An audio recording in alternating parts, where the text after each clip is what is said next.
So obviously this took more than 2 minutes to do. This is an oil painting, but we've pretty much put Art Nouveau behind us by this time, and she's now a full-blown modernist. We're going to see remnants of her early training as we go along. You can see here that O'Keeffe had settled on what was to become her touchstone. This picture, by the way, is called Evening Star. And her touchstone is a single subject, reduced to its essences, abstract in feeling yet representational, with a palette limited to 2 or possibly 3 saturated colors. Here's another example. This is called Light Coming from the Plains, 1917. We might not know exactly what this is without knowing its title. I mean, imagine if I just put this up and you didn't know that we were talking about O'Keeffe. I mean, what does that look like? A proscenium arch, or it could be just a design. But because we know that it's by O'Keeffe, because we know that she has this handle on representation, because we know it's called Light Coming from the Plains, we kind of know what it is. She has pulled a sunrise, a single subject, reduced to its essences, again, abstract in feeling, yet still representational, palette limited to 2 or 3 saturated colors. One can imagine that she worked on this picture, too, for less than 2 minutes. The image came to her into her head, or something like it. She dipped her brush in the colors, and she made this object. By the way, very prototypical. There's nowhere in her exercise of this formula, and by the way, she and I never discussed that she had this formula. I'm not sure that if she were sitting here today, she wouldn't be in hoots of laughter. But this is how I am choosing to explain her work to you, and we're going to see it over and over again. Here is a picture of the Rancho Santa Fe church, which she painted, I don't know, a dozen times perhaps. It is almost always painted this way. 1 color, maybe 2 if you count the gray in the sky. 1 subject reduced to its essences. And by the way, those lines are not entirely hers. For those of you who don't know, that's the way the church is built. It's not built with straight lines. So she sees the organic qualities of this building. And if you can imagine now, we're 1929, but buildings were not built with organic lines in those days. They were all straight. That was yet to come. Frank Lloyd Wright, perhaps, was maybe the first one. I'm a little out of my depth right there, but you all understand what I'm getting at, I think. In 1918, Stieglitz began a series of photographs of O'Keeffe in the nude. Stieglitz was a photographer, by the way. That same year, Stieglitz separated from his wife and moved in with O'Keeffe. In 1924, Stieglitz's wife divorced him. Increasingly aware that the nude photographs were fueling salacious controversy about her and her work, O'Keeffe put a stop to the nudes, but she continued to sit for portraits, where she sometimes her hands were very expressive, and so sometimes her hands would look like she was, I don't know what, in extremis of some kind. I mean, her hands might be at her throat in this kind of way. But for the most part, the later pictures, the ones of her clothed, have lost some fire, a lot of fire. The early ones, like this, are of great interest to us, obviously. And O'Keeffe, some men used to say to Stieglitz, they would ask him, "Can you take photographs like that of my wife or girlfriend?"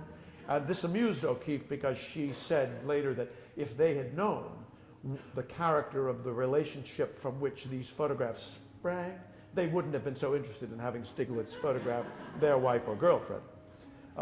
So Stieglitz did about 300 photographs of O'Keeffe altogether, of which only about 45 are in the nude. But interestingly enough, Stieglitz was a bit of a ladies' man. Well, he was not a bit of a ladies' man, he was a ladies' man. And he photographed other women in the nude. Dorothy Norman, who was his secretary lover, and also Rebecca Strand, who was the wife of Paul Strand. He did this while they were visiting his house in Lake George while he was married to O'Keeffe. So there was some tension there, to say the least. And so the marriage was stormy. But anyway, I put this up because, and we're not going to go into this too much more, but I think you can all see why these were such a shock. By the way, these were very unusual photographs to put on the wall in 1919, 1918. This, you couldn't just walk down the street or look these up on the internet. This was really a very, very rare thing. Okay, so in this picture, gray lines with black, blue, and yellow, O'Keeffe departs somewhat from her formula, but she reveals her origins, her affinity for organic shapes and fluid lines. She also begins to zoom in on her subjects in an effort to help herself and us focus on their essential characteristics. This sensibility would be the beginning of her infatuation with flowers, almost always recognizable as unique species, but sometimes not, as here. I don't know if we can tell, I don't know if anybody here can tell me what flower that is, and I often wonder whether she didn't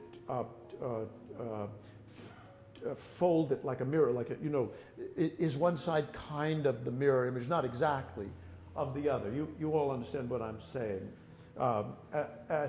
This picture has very, very modernist tendencies, of course, and I don't think anybody would say that that's Art Nouveau, and yet the graceful, fluid lines of it harken back to this, to her beginnings. Without question, O'Keeffe's most popular subjects are her flowers, and as if that assertion needed any substantiation, this one, a fine example, although a bit, how should I put it, a bit vapid in a funny way, brought $45 million at Sotheby's a month ago. I mean, this picture, which is probably about the same size as you see it here, 48 inches or so, painted in 1932. Not exactly typical of her flowers, but typical in that she's moved right in on the flower. She can get closer, by the way. Sometimes she does the inside of a flower. We'll probably see those. But she made this her own subject matter. Many people, of course, have painted flowers throughout the last 1,000 years of art history. But O'Keeffe was the first one to make them the only subject in a picture and to move right in on them, you know, within sort of 10 inches of them and show us the inner works of the flowers. And so she made a picture, she made a design out of what the flower was presenting in that way. So she might very well have wanted us to see more of the design and less of the flower, if you will. O'Keeffe reduces this flower here, which is called pink sweet peas. She reduces this to its pure essentials, making a picture that relies on only the subject's lines and color. Once again, if this were not a talk on George O'Keeffe, and I put this picture up, we might not know what it is. I mean, it looks a little bit like French lingerie. It could be almost anything, really. It could be a close-up of those fake rose petals that people throw at weddings. I don't know if they had those back in 1927, probably not. But the point I'm trying to make is that she's making a design that she extracts from the flower, and that's pretty much what she was after. Some observers, of course, see female sexual imagery in her flowers, a point that she denied all her life, that people never tired of asking her about this, and she denied it. O'Keeffe used this somewhat aggressive red and yellow palette far more than people realize. She painted flowers in it, as she did here with the red canna. She painted landscapes, as she did here from the plains. This is a late picture. By the way, O'Keeffe had a habit of, she had about, let's say, 12 or 15 maybe subjects, generally speaking, that she kept coming back to. She would paint them for a little while, and then she would put them aside, and then she'd come back. So this is obviously a picture painted from her memory of her time in Texas, in the plains of Texas, or possibly it's a picture from the plains in New Mexico. But I think of it as a Texas picture. You remember the one I showed you with the little Batman zigzags on it? We see those same images here. This thing here down here has always looked a little bit like a hood ornament to me, but don't let me spoil the picture for you. She painted bones using this palate. This is a pelvis, and a pelvis, you know, like a cow pelvis, clearly was not these colors. She injected these colors into, and she's so close up on the pelvis that once again, without the name, you probably would not know that this was a pelvis. So that it's a pelvis, less interesting than the design that she's created. And she painted clams, or snails. This is actually a snail shell, I should say, with the background, with the red and yellow background. This is a good place to switch and to show you how O'Keeffe took her formula, what I'm choosing to call her formula, into landscapes as a subject. The structural simplicity of this subject belies its conceptual complexity. The sunrise is again reduced to its essences, yet the concept is recognizable. The colors, limited to 3, are saturated, and the effect is very beguiling. This is a pastel. The picture is only probably about this big. And she laid, if any of you have ever worked with pastel, you can make very delicate lines that you can hardly see, or if you really bear down on it, it's a kind of a, there's kind of a chalky with wax in it in the pastel, and you keep using it, it's going to build up, and it's going to become saturated and opaque. So this is a sort of a nighttime picture, so it wouldn't have done for her to make it faint. She needed to make it bold. And so she did that in this way. But pretty simple subject, sunrise or sunset, I think sunrise, don't you, over the red hills. Here are 2 typical landscapes she did of the New Mexico desert around Abiquiu, and I promise you this is what it looks like. We see at once that she is using the formula she established back in 1916, from which she rarely deviated. Here is an instance in which she did deviate from the formula. This picture belonged to Frank Lloyd Wright, who hung it in his office at Taliesin West, which he built in 1937 near Scottsdale. At 40 by 48 inches, it's a huge picture. But it has 3 not really saturated colors, blue, flesh, and white, and 3 subjects, moon, mesa, and pelvis. Somehow, the picture should work, but somehow it doesn't. It's too busy. And I have a story about this picture because I had a client in the early 1980s, a very wealthy man who was the founder of a little healthcare company called Humana in Louisville, Kentucky. And by 1980, some odd, 2, 3, 4, whenever it was, he was making enough money off his holdings in Humana that he was buying or selling a painting for $5 million every week, to give you an idea of how much money that he had. And he was just having the time of his life because he had all of the essential ingredients for a great collector. He had all the money he needed, he had tremendous innate taste, and he had an airplane. So he wasn't afraid to go where the pictures were. And he told me one day he wanted a great O'Keeffe. And I said, well, what kind? And so he said he wanted a bone. And so that wouldn't have been everybody's choice. You know, there are not that many, maybe a dozen. And so I showed him this picture, and he said, that's great, let's go.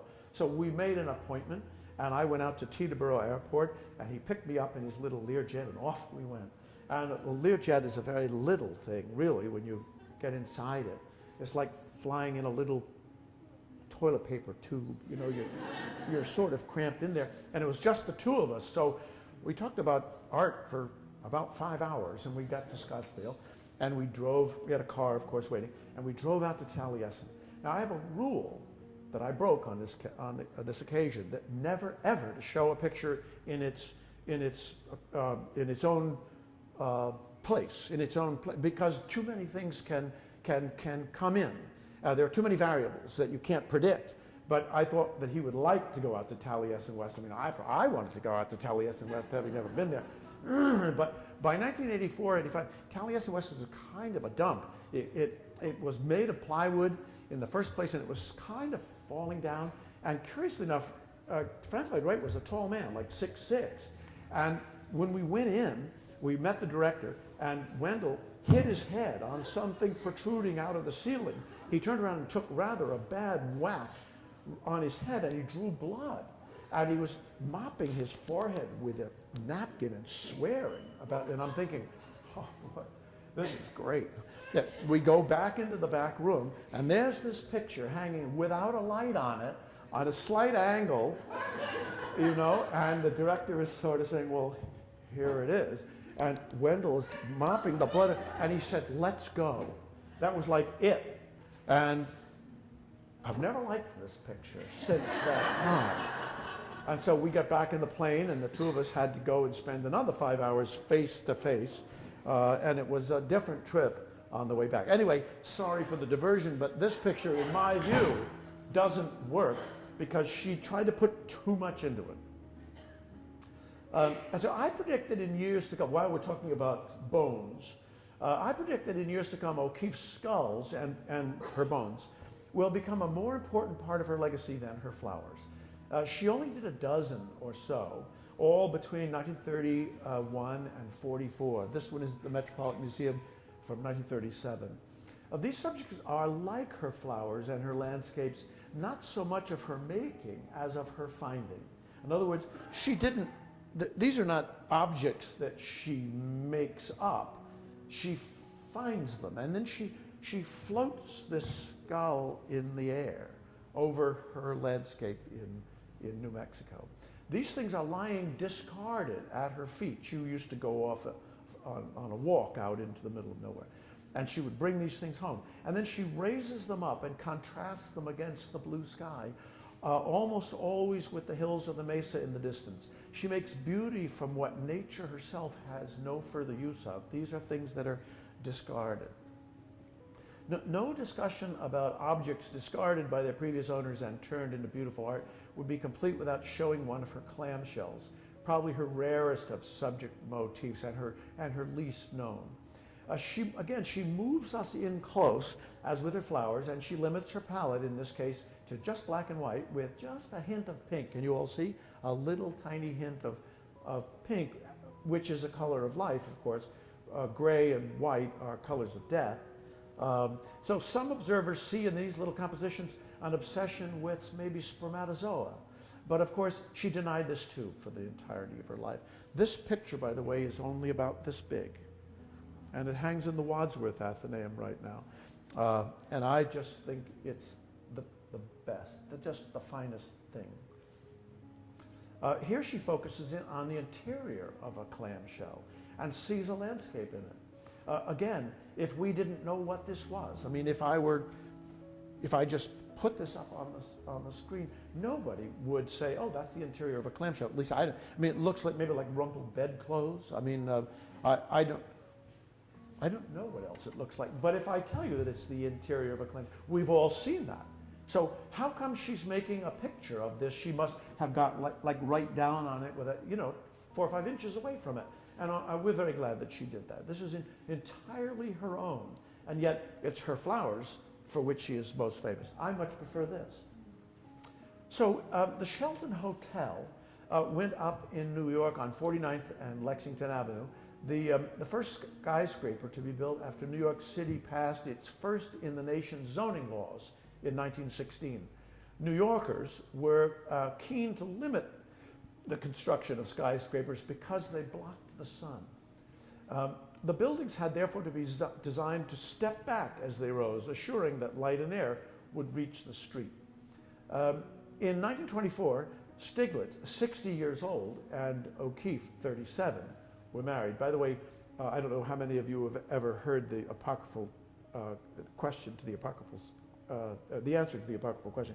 How young is too young for a man's young lover? And the answer is half your age plus 7. And isn't that curious? I mean, this is exactly what, I'm sorry, they got married. And so in 1925, O'Keeffe and Stiglitz took a little 2-room apartment on the 36th floor where they remained for 11 years. One of the rooms was O'Keeffe's studio. They must have loved it. This was the chicest address in New York, which is clearly why they went. And by the way, they ate in the common dining room, which they had there in those days. A residential hotel had a restaurant that was not open to the public. It was open to the residents, and so that's where everybody. There were no kitchens in this little 2-room apartment, so they ate breakfast, lunch, and dinner, apparently, in the restaurant. I don't know how they could afford that, but they did. It's impossible today to convey that for most people, none of whom had yet to fly on an airplane, what it must have been like to be so far up in the sky. O'Keeffe painted the Shelton from the ground as it reflected the sun, maybe in response to all the fuss about shadows. Maybe that's, she has her tongue in her cheek, maybe about that. But she must have looked at it through Stieglitz's camera, which is where she got these bubbles, these sunspots. I mean, I'm sure all of you have turned a camera directly into the light, and that's what you see in the lens finder. So this picture is also about the same size as you see it here on the screen, 48 inches high. Now we're going to drop back a little bit. Her first sortie into this subject, new subject, was far more quotidian. This building, which does not even have a name, shares the picture space with 3 or 4 of its neighbors: a steeple, a traffic light, a street lamp, and a moon. You could already tell I don't like it. Partly hidden by scudding clouds. While it too was painted from street level, it does not project a sense of verticality or grandeur that is the vital ingredient in her later entries. There's something really quite bland about this picture, and I personally don't like brown very much, so this picture has 2 strikes against it in my view. But I show it because it was the beginning of this little tiny slice of pictures that she did of buildings. And I like her buildings even more than her clams. We notice in all 3 pictures, the clouds, you see this little smoky thing. In those days, we can't really imagine today how much steam and smoke was rising up from everywhere, because of course it was cold in the winter in New York, and people needed to be warm. So there were coal fires burning in virtually every building. And so there was quite a lot of smoke, quite a lot of steam going up. So she paints the steam and the smoke rising from the street in wavy lines, informed by her residual interest in the Art Nouveau movement. That's where that comes from. You cannot make out, but in this slide you can't really make it out, but that red thing that sticks in over there is actually emblazoned with Stieglitz's name. So this is a view out her window at the Shelton of the Radiator Building, which was another brand new skyscraper in New York. And the thrill of seeing these buildings go up and the sheer height of them was dizzying. I remember my mother, one time we went to visit her brother, and he lived in an apartment in New York, and she stood outside and she looked up, and I think this building was probably only about 25 stories high, and she just said, "Look at the height." She couldn't get over that. She was a country girl. Here is a picture called City Night from 1926, which is another in this series, by the way. And this is the closest one that she did to a pure abstraction. Once again, because we're talking about it, we know what these are. These are 2 buildings, obviously. But these stripes could not have been on the buildings. She put them there to give the otherwise very black shapes. Those shapes would be flat, but because the stripes get smaller at the top than they are at the bottom, we get a sense of verticality. So this picture, I think, is one of her great masterpieces, and this picture was the reason for my first going to Abiquiu to meet O'Keeffe. This picture was hanging in the Whitney Museum in 1984, I think it was, in a show called William Carlos Williams, who was a poet, a modernist poet, and a friend of O'Keeffe's. It was called William Carlos Williams and regionalism, or something like that. In any case, they used this picture for the poster, and so I went to the show, and there were just a whole lot of modernist pictures that were of William Carlos Williams's time, and I looked at this picture and noticed that it was lent by the artist, and I was dumbstruck. I thought, is it possible that in 1984 or whatever it is, 60 years after she painted it, that this picture still belongs to O'Keeffe? And so I called her dealer, who was at that time, or not her dealer, because she never had a dealer after Stieglitz. She didn't like dealers very much. She didn't trust them.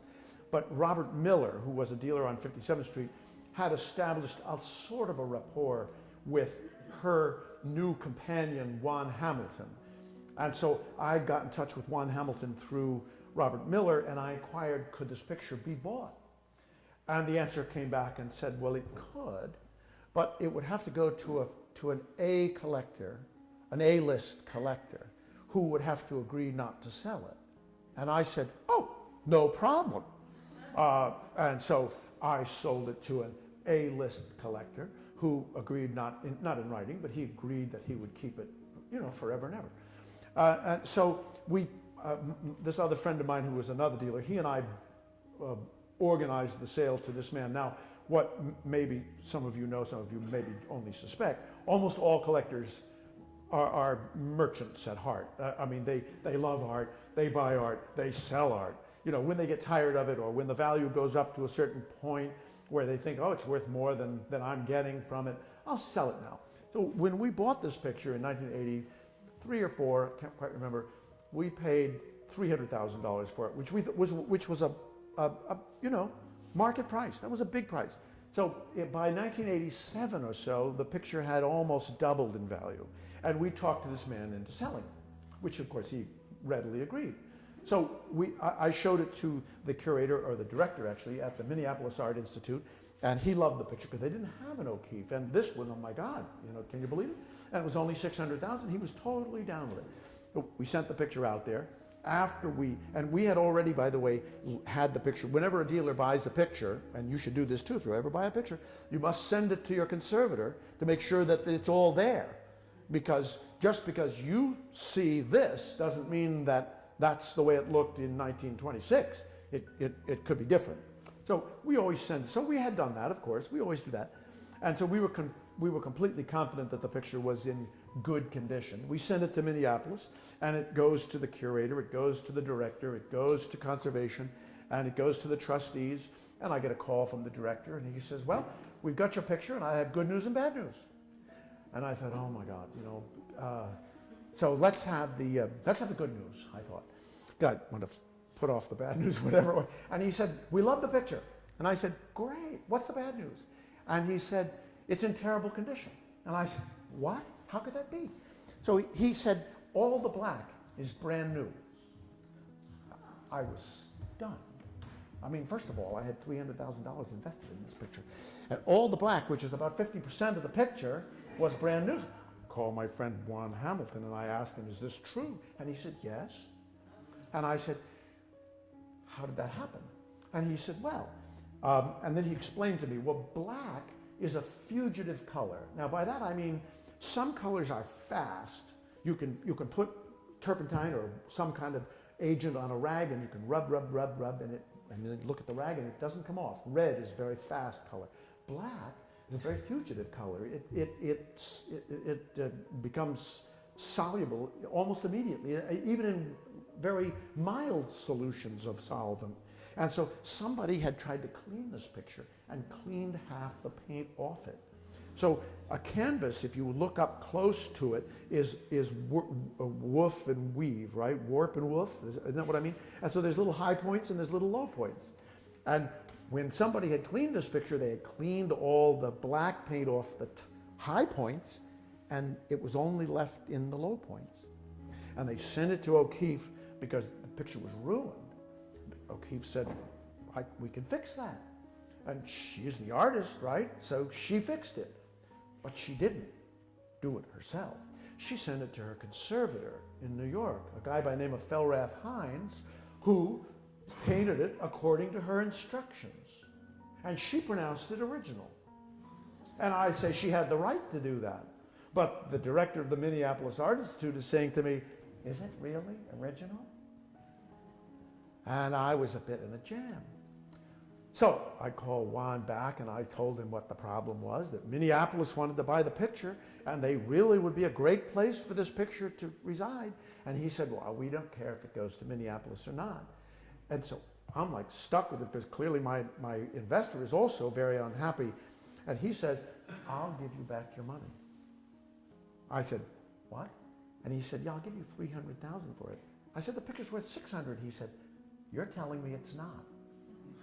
So she really had me good. I went out there. We had a lovely lunch.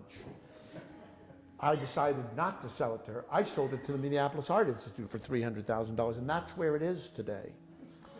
But Miss O'Keeffe was wily. She had, as I said at the beginning, she'd seen many people like me, and she knew just how to deal with me. So in her hands, if she had taken this picture back, she would have sold it once again as original, as she had the right to do, and she would have put it with somebody who didn't have a conservator. And it would probably now be in some private collector, and I don't know where. But the Minneapolis Art Institute was happy with it, and and I'm happy. I decided it was a good solution to a difficult problem. And so that's my little talk right now. I would just say, I just put in this slide right here. This is a little advertising. Any of you who like this show tonight, I have another lecture that I give on Grant Wood, and you should write your congressman and ask him to schedule me for this show.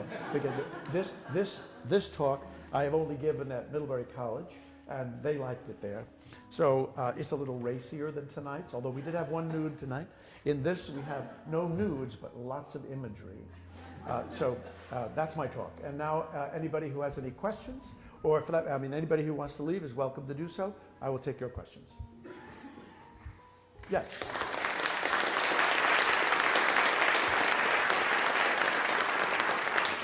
Thank you. I thought you were going to skip that. Thank you. So just to continue with that last situation that Minneapolis now has that painting. Say what? So initially on that last Oh, yes. painting that you were talking about, Yes. O'Keeffe was willing to sell it, but to someone who wouldn't sell it after that. So how did that? No, I mean, look at it entirely from her point of view. So she was about 80 at the time. She was totally cognizant. I mean, she very much with her marbles and all the rest of that.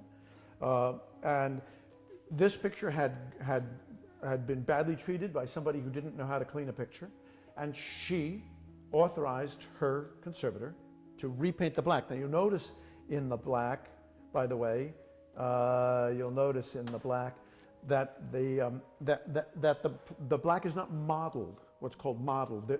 It's simply flat black. It doesn't require an artist to paint that black. So she just told Fellrath Hines to use a particular kind of paint, the brand and so forth. I mean, black is pretty much black, but she said use this kind of black. I don't know how much attention she actually paid to it. She took the picture back from whomever it had gone to before, and I think that was Emily Tremaine in Norwalk, Connecticut. And so she regarded that the picture had a brand new life. Now, she would also have known that other of her pictures also had gone through similar circumstances. She doesn't have the same sense of panic about a picture having the black cleaned off as I do, or as maybe all of us. I was near death with anxiety. She just put it back. Now, Sam Sachs, who was the director there, was well within his rights to ask that a picture, 50% of which has been painted over by a restorer. No other museum would buy a picture 50% over painted by a restorer, unless the restorer was working under the aegis of the artist who was alive. And by the way, I asked one if he would be kind enough to write me a letter saying the picture was, in Miss O'Keeffe's opinion, was original, good as original, and she did. So it was a happy ending. Yeah, not the ending I wanted. But you know, art dealing is a series of little lessons like that. Sometimes they come 2 or 3 a week. Sometimes they come 2 or 3 a day. But they're always very entertaining, and hopefully not mortally wounded. Okay, sir. I read an article once about O'Keeffe and Stiglitz, and he was using macro photography, and I always assumed that she was taking advantage of his cameras and taking pictures of these things, and then painting her impression from a black and white, silver gel or silver print. Is that wrong? I can't imagine her sitting 3 inches away with a brush. Yeah, I don't know. I don't know the answer to that. I think Stiglitz's art and her art were the only common part were the pictures he did of her. Right, but he had the lenses and he had the close-up photography equipment. Oh, I see what you're saying. And then she Well, used it. actually, I think that she was more impressed by Paul Strand. Paul Strand also had a habit of coming in close. When you really think about it, you look through your own photographs. Photographs of things that are in the distance are far less interesting than things that are up close. Well, I'm not taking anything away from her either. Yeah. No, I didn't mean that. But I mean, her zooming in on flowers, her zooming in on clams, zooming in on skulls, were her own inventions, and I'm going to stick with that. Nobody does anything, I don't think, completely without influence. There has something. She saw something that made her think, oh, I wonder, I could do that. And so she began doing it. And it was working for her, so she continued to do it. I hope that answers the question. Yes? Yes? So at the Minnesota Art Museum, does it just say Georgia O'Keeffe with that painting, or does it explain all of this stuff? No, it does not explain all this stuff. That's a great question. The question was, does it explain all this stuff next to the painting? If you could, do you know how, I'm sure you all know that soldiers these days wear night vision goggles, and we've all seen films of what the world looks like to soldiers who are out at night with their night vision goggles. If you could go into an art museum with ultraviolet goggles and look at the condition of the pictures that are hanging before you, you would be appalled. There is almost no such thing as a painting that's 100 years old that's in perfect condition. It does happen. It is super, super rare, because in its life it will have fallen. Somebody will have thrown something through it. Some child will have cut it with a knife. The list goes on. And so the question is, if the picture is a nothing picture and somebody tears it from corner to corner, then it just goes into the trash. It's thrown away. If it's a Leonardo, it gets fixed. And it doesn't matter how much damage has been done to it. The more valuable the picture is to the culture, it gets fixed. And a conservator can do miracles with a picture. I mean, miracles. I've seen pictures that went through fires come back looking just spanking new. Now, when dealers and collectors look at pictures, one of the first things, the first question I always ask myself when I look at a picture, the very first question I ask is it real? Is it authentic? I ask myself every time I look at it, but never forget this, because if you get fooled on that one, everything that happens later is bad. So you must ask yourself first, is this picture authentic? Spend a couple of minutes, look at the back, ask the person who's got it, where they got it, look around at his house, what kind of car is he driving, goes on and on. You must do that. The next thing I'm going to ask myself is, what's the condition? I'm going to take it over, I'm going to hold it in the light, because if you hold it this way and that, you can tell by a raking light, sometimes that you'll see tears and so forth. Turn it over. You'll look at something, it's not the original canvas maybe. If it's not the original canvas, there must have been a reason. And so you send it to a conservator who's now going to look at it under a microscope, and you're going to find out, no, the Art Institute, Minneapolis Art Institute would not put condition next to anything. Sotheby's doesn't put condition next to anything, and many of us have been begging them to do that for years, but clearly, and by the way, people have learned to ask for condition reports. So in the old days, we put pictures up that had condition and nobody was the wiser. That's the way we liked it. Then people began to realize that bad condition could be an important thing for me to know. So now at Sotheby's, everything that comes up for auction has already been looked at by the conservator, and he's written a report. So if you go to Sotheby's and you see a picture hanging on the wall, first thing you ask yourself is it real? Because just because they have it hanging there doesn't necessarily mean, they're a pretty good judge, but doesn't necessarily mean. And the second thing you ask is, what's the condition? Never forget these two things. Never. And then the third thing you wonder is, what's it worth? Later. Another question. Yes? Do you think she had a sense or an understanding of herself as she was such an icon of an independent woman ahead of her time. Do you think she had real awareness of that? I love that question. Did O'Keeffe have a feeling of an awareness of herself as an icon? Yes, yes, she did. Oh, yes, she did. And I mean, if you had a body like that in 1918, you know, and you were willing to pose for it and know that the picture was going to go on the wall, she definitely knew that she was marketable. Later in her life, it became everything. I would go so far as to say that it's more important than the work. I'm not alone in wondering if O'Keeffe is a great painter. I'm being super critical. I'm giving the talk. I believe that she is a great painter. But here's a funny way to look at it, and I do this in the back of my head. I don't think I've ever told anybody this, so don't tell anybody that I said this. Let's see.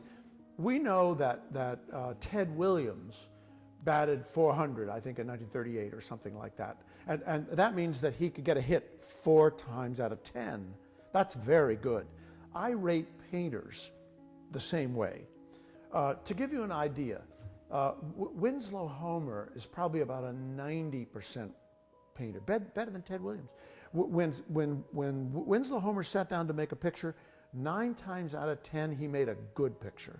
There are some dogs, but 9 out of 10, Winslow Homer. George O'Keeffe, 40% maybe. Maybe 40%. And I showed you only 30 pictures here. So out of an oeuvre of, I don't know, 1,800, you know, 40%, still a lot of pictures that she painted there. And by the way, she placed her pictures, placed. She didn't just sell them to anybody that had the money. No, she had to put it in places where she was going to get the, you know, more than the museum got. She would, you know, I mean, when she gave away the Stiglitz bequest, she gave it to the Metropolitan Museum and the National Gallery. That's where all the Stiglitz pictures went. Actually, a third of them also went to Fisk University in Nashville. Maybe you don't know that. Fisk, which is a black college in Nashville, Tennessee, she gave a third of the Stiglitz bequest to Fisk in 1948. That was pretty advanced thing to do. Yes? Consider selling some of that recently? They did. And I was right there. Yeah. I mean, they own that radiator building that we had up there a little while ago. So Fisk is penniless. And if you can imagine a black college, which is 100 years old, it was founded right after the Civil War, and they never had any support, any financial support, except from grateful alumni.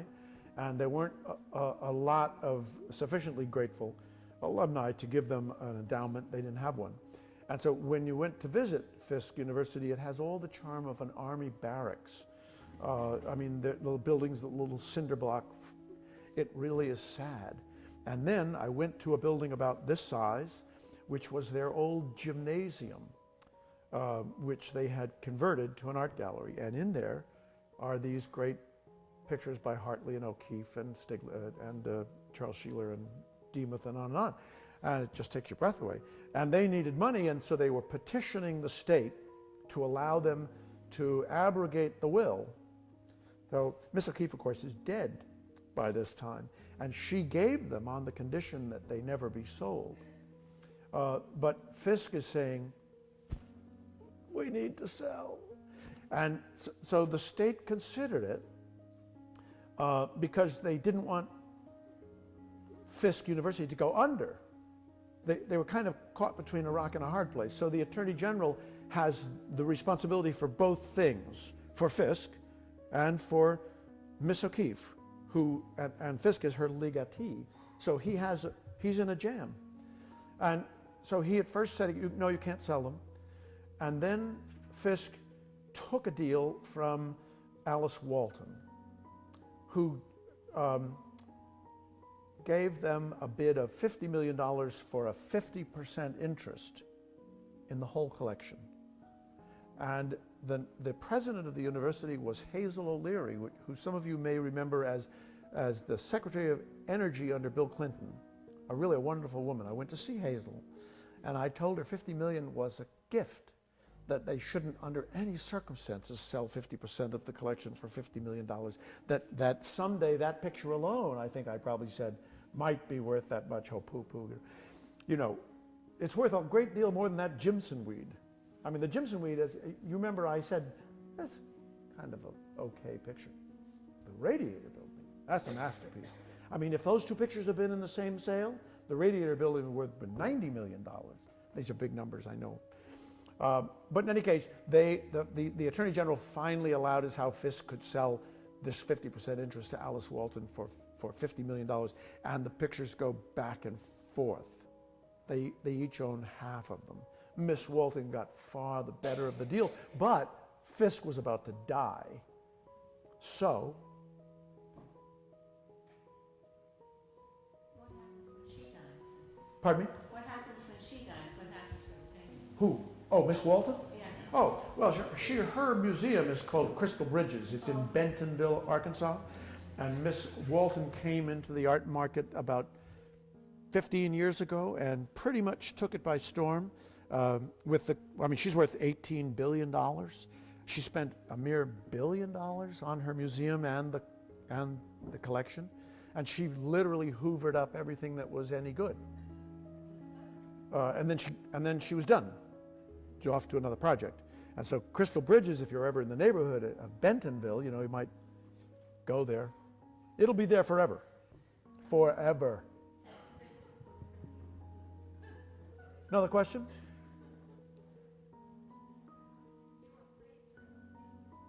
Oh, I did, yes. Miss O'Keeffe's. I did. And it was in let's see, she died in 87. It was probably in about 92. 3, 4, somewhere in there, and I praised the estate for tax purposes because her estate they were going to keep some, they were going to give some, the usual thing, and the problem is that if you have an estate which is that big, that many paintings, and you try to put them all on the market at once, they would be worth less than they would be if just one O'Keeffe is worth $1 million, whatever it is. If you put another 2,000 of them or 1,000 of them on them, it would depress them. So I wrote a computer program that basically evaluated them, that discounted them over a 25-year period. Does that make sense to you? It was as if they sold the whole collection to a dealer who was going to then inventory them. How long would it take him to sell them all? 25 years. So what would he pay for them today in order to make his investment profitable? Obviously not at their current value. So he would discount the whole thing by 75%. And we put that to the IRS, and I used to sit on the IRS panel, and so I kind of shepherded this thing in. This was not my original idea. This idea was called blockage. It had been done for a few other times. It was most famously done for Rothko. I think the Rothko estate was the first time that it was done where you take this huge discount, and the IRS makes a lot of noise and cries, and the executors and the heirs are thrilled. So, yes. Whatever became of that wealthy man looking for his O'Keeffe? Did he get one? Oh. Well, he didn't, no. And, pardon me? Yeah. I don't know whether it was the painting or the bump on the head. He was a wonderful, wonderful guy. But shortly after that, he died. He got a rare form of cancer, which is a bit of an irony since he was head of Humana. And between the time he was diagnosed and death was not more than 9 months. He went real quick, and his collection was sold. He had a great collection. I mean, you can imagine. I mean, in those days, in the early to mid 80s, to be buying pictures for $5 million was the top of the market. And he bought in all categories. He bought old masters. He bought European expressionists, abstract expressionists. He bought German expressionists. He was omnivorous. Is that your next slideshow? Pardon me? Is that your next slideshow? I wouldn't be capable of giving a talk on Wendell Cherry's collection. It's over my head. He was a great collector, and a nice man. That particular day was trying for me. I think I communicated that to you. Yes, sir. I have heard that O'Keefe in the city of Santa Fe had a falling out. Who? The city of Santa Fe, Oh, New Mexico, and O'Keefe did not get along, and therefore there are no O'Keefes in the Santa Fe. well, that's not entirely true. I wouldn't be at all surprised if she had a falling out with Santa Fe, because I'm sure that they would be after her to help them promote the city. And she was their most famous, I mean, so they would have been after her constantly. And she tired of that real quickly because she was interested in promoting herself, not Santa Fe. Now, I'm not aware that there was such a controversy. I will say, however, that Santa Fe has a museum dedicated to her work that was put there by Anne Marion, who was a Tandy heiress. And she did a little bit like Alice Walton, but about 25 years earlier. She announced that she was going to create a museum for O'Keefe, and she was going to buy the pictures herself, which she did. And she's the one that sold that Jimson weed, or her museum did. It came out of the O'Keefe Museum. A number of us are kind of wondering why we'd sell that. I mean, and do what with the money? Do what? And they were only expecting it to bring 12 million. So they got way more than they expected, and maybe they're going to use the money to expand into the kind of pictures that we were showing here. Maybe the collection is narrow. I don't think it's a very good collection, because by that time the Miss O'Keefe was very well distributed. She had seen to it. Her pictures are everywhere. I mean, and the better the museum, the more she has there. I mean, the National Gallery has endless works on paper and photographs. They have all those photographs, by the way. And they have her letters, and it goes on and on. So she placed her pictures in museums from coast to coast. So to start a brand new O'Keefe museum begins with the fact that you can't get any great ones, or not very many. So they sold their greatest one. They didn't ask my opinion. Did anything ever happen with her pottery? With her pottery? She didn't do any pottery herself. She did a sculpture which looks a little bit like an IUD. It's a big ceramic white thing that curves around like that. Juan Hamilton was a potter. Pardon me? I don't think they were lovers. He was about 40, she was about 85. I'm not getting... I mean, people wanted that to be the case. I mean, Juan and I got to know each other better than I got to know her, because he and I were contemporaries. And I don't think so. And a couple of scotches into him, and he would begin to refer to her as the great one and stuff. I mean, he was her errand boy in a funny way. I think it was a great thing. I'm sorry, I'm not answering your question. I don't think she did any pottery unless she did it in the same way that you and I might throw a pot now and again. I don't think she did pottery. She painted some ceramic things. Why? No, there is a photo. Somebody took a wonderful photo of her that I've seen in a book of her stuff, working on a pot or something. Oh. That's all. Okay. Well, it's not a big thing. She may have done a few. I'll look it up. I'm curious. But you know, she lived in her her studio in Abiquiu was extremely spare. I mean, she wore black, by the way, always, only black. And I had this little sort of fore and aft cap that I just loved. It was a little thing, kind of looked like an army fore and aft hat. You know what I mean? Like from the 40s, you know, with a little cleft in the middle. And it was knitted kind of thing. And I bought it in London. I loved it. It was black. And the first day I walked in there and met her, I said, "Hello, Miss O'Keefe, how are you?" And I held out my hand. And she held out her hand and grabbed my hat. And she put it on, pulled it right down. And she said, "I like this." So that was, that was it for the hat. But it goes back to your question. Did she know? She marketed herself beautifully. She gets a 10 for marketing herself.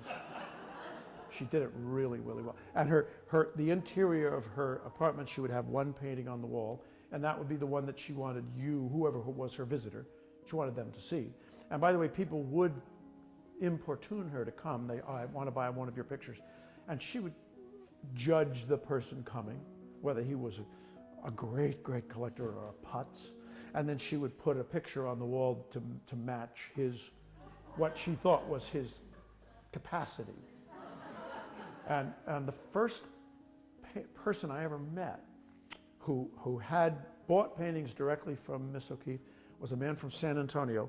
I don't know how he managed to do it, but he bought 4 or 5 paintings from her. Not bad paintings, not all bad, not great, but not all bad. And then he kept them for a few years and then brought them to me when I was at Sotheby's. And I remember giving him an estimate of $25,000 for one of them.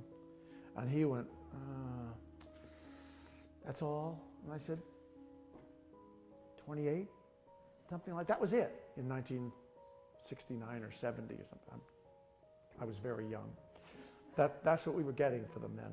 And she came, that's the first time I met her, she came to that exhibit and looked at the picture that we had on the wall. And it came without a frame. She didn't like frames because they detracted from her pictures. I mean, the picture is what I meant. You're going to put a frame on it? What for? And so I had put a frame on it that I thought was really good. Because, you know, I'm in the business of selling things. She came to the exhibit and she looks and she said, and she's standing in front of the picture. She's looking at it. It's her picture. And the minutes are going by. You know, I'm thinking, God, she's going to say something. And she said, "Where did it get that frame?" And I said, "Oh, that?" I said, "I put it on." She said, "I hate it." Came off. But it looked naked without it. Not to her. I saw another hand. Yes, sir. What is your sense of Abiquiu, her home?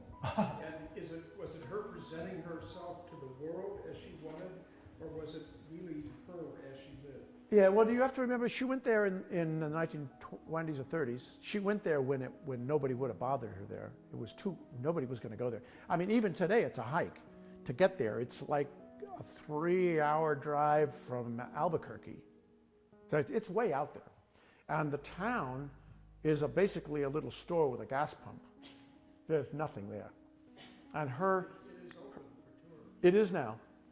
But her little studio house was a little adobe thing, one story. And I never went in the back where she lived and so forth. I did go into her studio, and I was in what was her parlor, if you like, where she received people. And as I said, it was very spare. A few chairs, maybe a pot, and a painting on the wall. That was it. So, it was in the middle of nowhere. She went there for seclusion. Later, she realized that anybody that made the trip, it had value because they had already expressed tremendous interest in coming. But, you know, she was not particularly welcoming to scholars or people who bothered her, people who took up her time. And I think she was that way most of her life. I didn't know her most of her life, but I think that she suffered fools ungladly. One more? Was that at Goat's Ranch where she lived? No, No. different thing. So, the way you're talking about her, it sounds as though, and, you know, I've read a fair amount about her and I've looked at her work just in museums, that,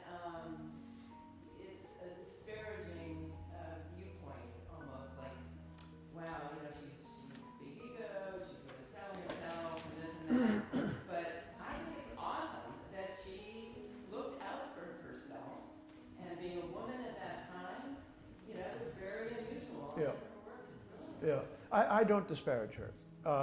I'm having a little bit of fun, I guess. And I don't disparage her because I picked this topic. I wouldn't have brought her up to knock her down. I did say she was a 40% painter, but by the way, a lot of painters are 40% painters, and Ted Williams was only 40%, so it's not bad.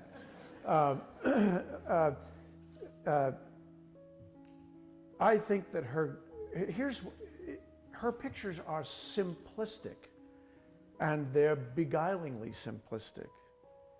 I think the overall effect, and I'm talking about her great ones now, the effect is immediate, the effect is powerful. A great O'Keeffe is a great thing. Her bad pictures are really bad.